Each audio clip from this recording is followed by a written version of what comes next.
Eh bien bonjour à tous messieurs dames, bienvenue sur cette nouvelle vidéo, j'espère que vous allez bien. Nous sommes sur les marchés financiers, à l'actualité des marchés financiers. On est le 26 octobre 2022, il est exactement 23h56. Nous avons un CAC 40 qui a clôturé en hausse à plus 0,41%, 6276 points. Le Dow Jones plus 0,01%, on est tout juste sur la barre du positif. Le Nasdaq moins 2,04, le DAX plus 1,09, le FTSE 100 plus 0,61, le Nikkei 225 plus 0,67. On a un pétrole Brent qui a bien monté, plus de 2%, 2,87, pratiquement 3, 93 $, 85. Le 11 d'or, 1665 $, 61. L'euro USD qui passe au-dessus de la parité, on est à 1,0081 $. Le 10 ans français qui se détend toujours un peu, 2,66. Le 10 ans US pareil, 4,02. On est un peu mieux, on est vraiment... Voilà, une détente qui s'est opérée sur pratiquement plus d'une semaine. Et ça fait du bien au marché, ça fait du bien au marché. On a eu un petit coup de pression ce matin, effectivement. On avait le Nasdaq qui a reculé de plus de 2% et quelques, rien que déjà en début de séance, avec son gap. Effectivement, on a eu les résultats d'Alphabet et de Microsoft qui n'ont pas été très très bons. Et de ce fait, Wall Street a ouvert dans le fort rouge. Dans le rouge, pardon, dans le fort rouge, ça n'existe pas, mais dans le rouge. On a le Nasdaq qui perdait plus de 2%. On a ralenti au bout d'un certain moment, voilà, quand ça a ouvert, on est réussi à avoir un Dow Jones à plus 0,30, je crois qu'il a atteint peut-être même 1% pendant un moment, je crois de tête. Le Nasdaq avait fortement réduit aussi ses pertes, et le CAC 40 du coup qui était repassé un peu plus dans le vert. D'ailleurs, quand le CAC 40 a clôturé, donc en positif, les marchés américains ont tout de suite baissé. Vous allez voir sur les graphiques plus tard, mais ça a été assez compliqué cette séance US à la fin. Donc voilà, on aura toujours l'éventualité d'un discours un peu plus modéré sur la Banque centrale, surtout sur la Fed, sur ce qui est question de relever des taux, etc. etc. Donc voilà, restons attentifs à cela, surtout que demain on verra qu'il y a une grosse annonce qui va tomber, c'est qui va peut-être celle que les marchés attendent aussi le plus. Sur cette semaine en tout cas, on a eu Dassault Systèmes qui a reculé de 3,41%, on a eu Michelin qui a lâché 1,72%. Effectivement, l'entreprise a annoncé une croissance de 20,5% de ses ventes fin septembre 2022. Il a toutefois baissé la perspective de son cash flow libre pour l'ensemble de l'année à 0,7 milliard d'euros contre 1,2 milliard précédemment. On a eu Thales qui a gagné 3,29. Le groupe électronique de défense pense atteindre la haute fourchette de ses prévisions en matière de croissance de chiffre d'affaires cette année. On a eu Atos qui a progressé de 3,1 et on a Orpea qui lui, je vous rappelle qu'il n'y a pas si longtemps, je crois qu'il y a 2-3 jours, ils ont été enlevés de la cotation. Parce qu'effectivement il y a eu, je sais plus pourquoi, je m'en rappelle plus tellement, mais ils ont été enlevés de la cotation, donc là il a replongé à 34%. Notamment parce qu'il a annoncé avoir obtenu l'ouverture d'une procédure amiable de conciliation près du tribunal de commerce de Nanterre afin d'engager des créanciers financiers des discussions relatives à la restructuration de sa dette. Effectivement, ils sont extrêmement mal Orpea, surtout après le dossier qu'ils ont eu sur le livre, etc., etc. Enfin, ça a été très très mal vu par les actionnaires, ça a fondu comme neige au soleil. Orpea qui du coup a une dette colossale, je crois, et qui est en perte de vitesse. Voilà. C'est une boîte qui a énormément perdu cette année. Au niveau du calendrier d'annonce économique, on a eu le taux d'inflation au niveau de l'Australie à 2h30 du matin. Il était plus fort que ce qui était prévu. On a eu un 7,3 au lieu de 7 selon le consensus. Le taux d'intérêt de la Banque centrale canadienne, 3,75 au lieu de 4.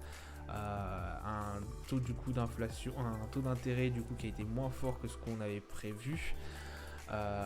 C'est-à-dire 50 points de base au lieu de 75. Donc ça c'est à noter aussi, peut-être un relâchement au niveau de la politique monétaire.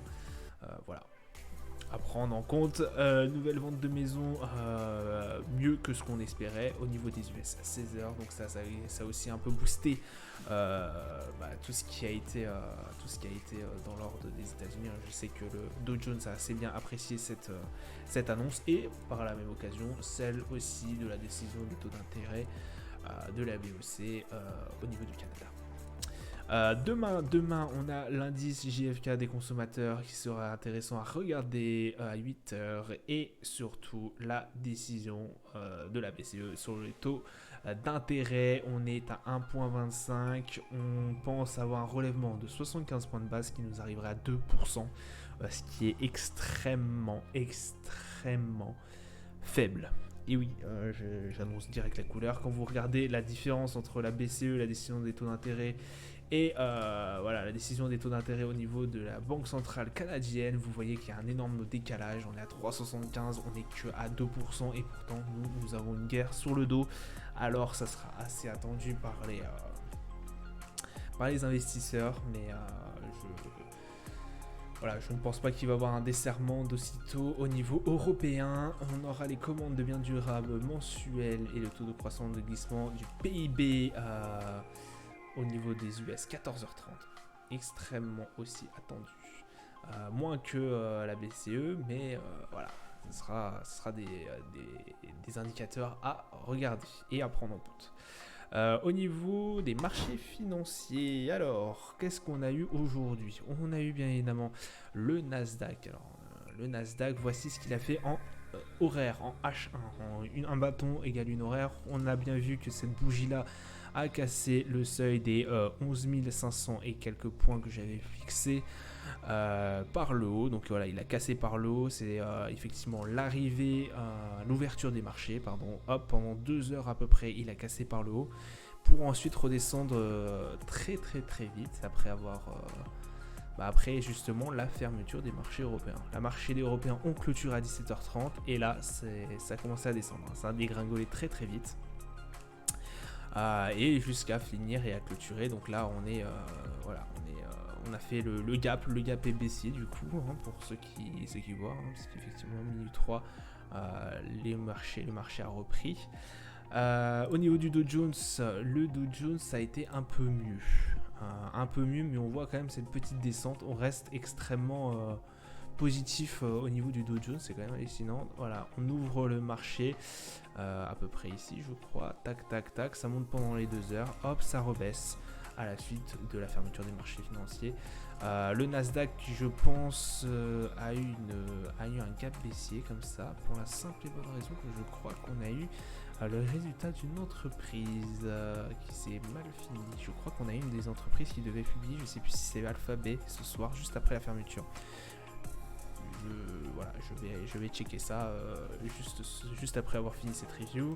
Le S&P du coup qui fait à peu près la même chose, mais qui continue quand même dans le bleu, toujours quatrième journée de hausse sur le S&P, un peu comme le Dow Jones et le Nasdaq. Le Nasdaq je crois pas, je crois qu'on a fini dans le rouge. On a fini dans le rouge au niveau du Nasdaq, donc ça sera que 3 journées. Le Dow Jones par contre lui est bien dans le bleu, oui, donc il est bien dans le vert. 4e journée consécutive. Au niveau du Brent, bien évidemment, les indices ont été propulsés de ce fait. Le pétrole, le Brent aussi, corrélé fortement. 96,44$, on a une belle bougie bleue qui a cassé cette barre des 95$ qu'on avait vu.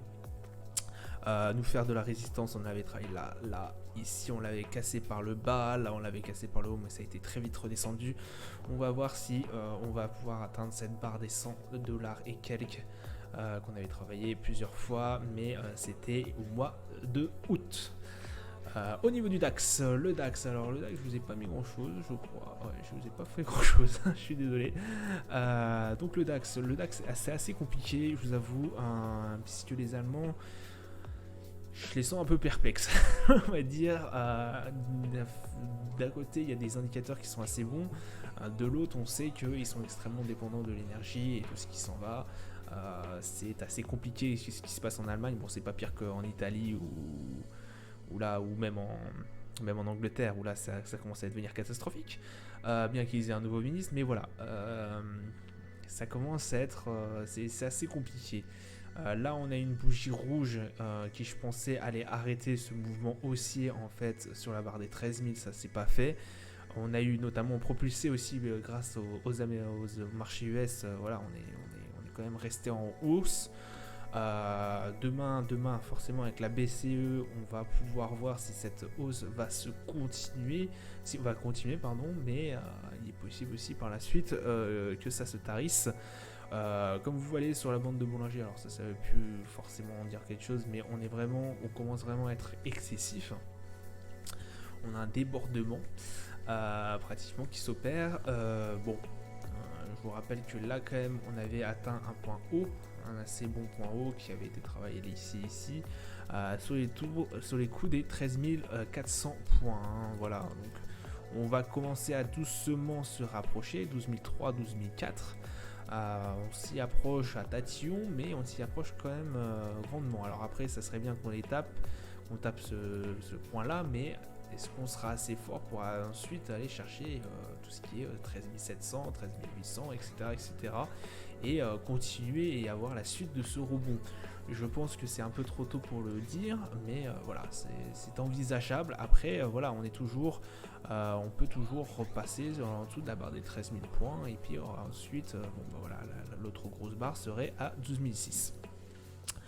Au niveau du CAC, le CAC a essayé de chercher à peu près les 6300 points. Ça faisait bien longtemps qu'on ne l'avait pas vu, mais ça, vous vous rendez compte, ça fait depuis août qu'on n'avait pas vu une valeur aussi haute.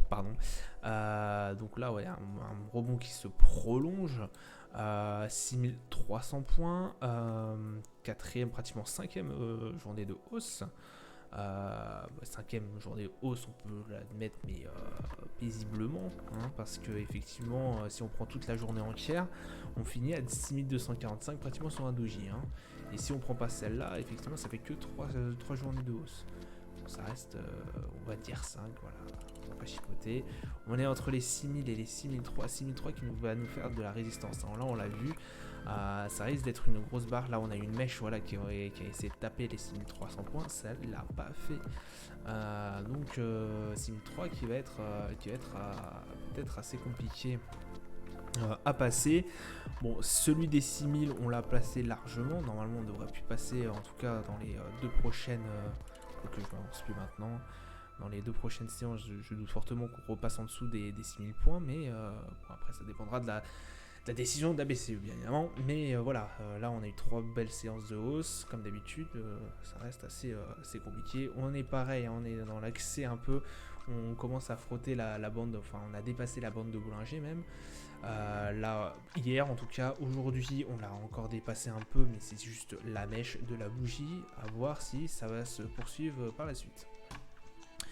Voilà, ça sera tout pour moi pour aujourd'hui. Je vous souhaite une agréable soirée. Je vous dis bonne journée à vous, bon trade, ciao ciao.